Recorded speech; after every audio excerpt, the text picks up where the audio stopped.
Good morning. There are several sentences in the gospel that I would like us to reflect on. The first was, the scribes and the Pharisees have taken their seat on the chair of Moses. That is a description. Jesus was describing the authority that the scribes and the Pharisees have. Seat on the chair. Just like the cathedra at my back, this is called cathedral because the cathedra, the seat of the Archbishop of Manila, is here.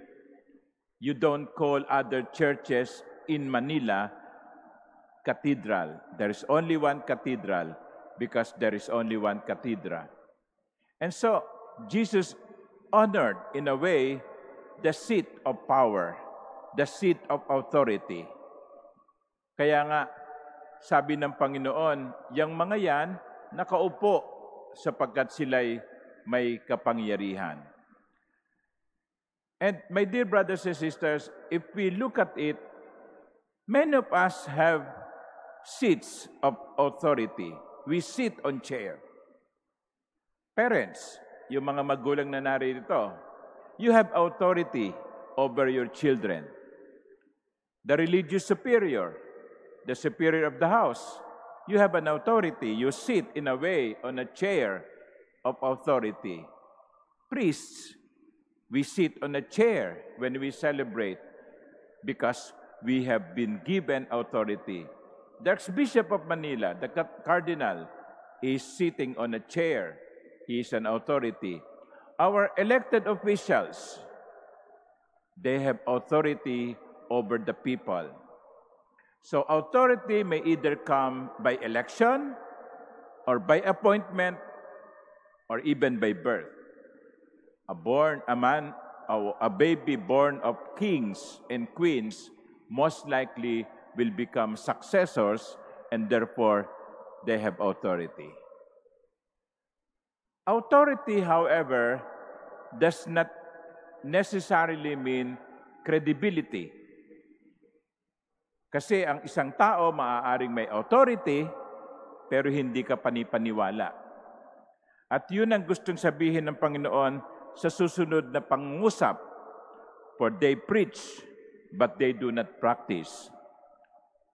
They have authority to preach, but they have no credibility to show. Because what they say is different from what they do. At totoo din yan. Mayroon kayong mga kilala siguro mga pare na magaling magsalita, pero hindi kayo naniniwala sapagkat alam nyo kung ano ang kanyang bisyo. Merong mga magulang na magaling mangaral, pero hindi pinakikinggan ng mga anak sapagkat alam nilang hindi naman niya ginagawa ang kanyang sinasabi. Meron tayong mga politiko na galing mag-imbestiga, pero sila'y dapat imbestigahan. Magaling magsabi ng ganito ang dapat gawin, ganito ang dapat gawin, pero hindi naman nila ginagawa.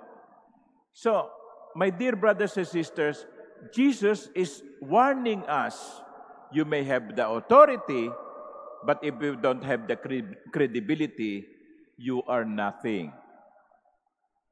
Kaya isang paalaala ito sa atin, mga minamahal kong kapatid. Let us be credible. Not simply by exercising our authority, but living what we are saying. Ang isang taong kapanipaniwala ay may ginagawa bukod sa may sinasabi. Ang taong kapanipaniwala, magkadaupalad ang sinasabi at ang ginagawa. And here, in the next sentence, it is also a reminder, all their works are performed to be seen. Lahat daw ng ginagawa ng mga eskriba at mga Pariseo ay palabas lang. Palabas lang. Again, it will go back to credibility. You are not performing, you are living. We are not performers, we are doers.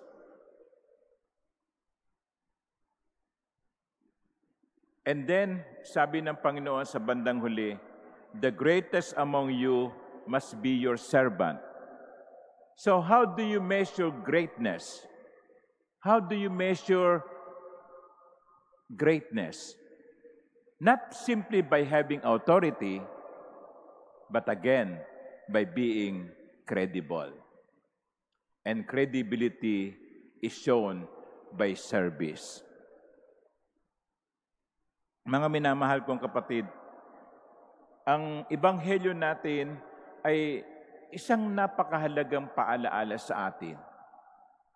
Tayo na mga laging nagsisimba, araw-araw nagsisimba, araw-araw nagkukumunyon, I always say this, we are being looked up by people and we are also being observed. The question is, are we credible? Let us pray for one another. You please pray for me as priests.